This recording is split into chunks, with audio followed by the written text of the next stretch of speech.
প্রবল বৃষ্টির সঙ্গে বন্যা। পরিস্থিতি একদমই ভালো নয় সিকিমের। জায়গায় জায়গায় ধস নেমেছে, সড়কপথ ক্ষতিগ্রস্ত।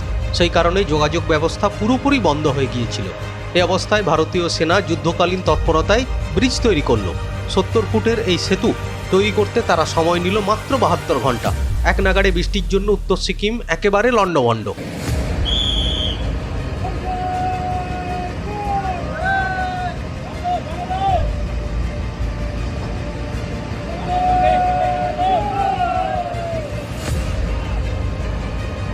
ডিকচু থেকে শুরু করে লাচুং, লাচেন, চুংথাম সহ বহু জায়গায় বেশিরভাগ রাস্তায় ধস নামার কারণে সাধারণ জীবনযাত্রা বিপর্যস্ত হয়েছে। বলা যায় উত্তর সিকিম এক বিচ্ছিন্ন দ্বীপে পরিণত হয়েছিল। এই সমস্যার সমাধানে আসরে নেমেছিল ভারতীয় সেনা।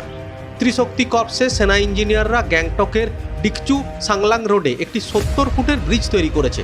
আর এই ব্রিজ তৈরিতে তারা সময় নিয়েছে মাত্র 72 ঘন্টা। এর আগে ত্রিশক্তি কর্পসই সীমান্তের গ্রামগুলির সঙ্গে উত্তর সিকিমের যোগাযোগ বজায় রাখার জন্য 150 ফুটের সাসপেনশন ব্রিজ তৈরি করেছিল।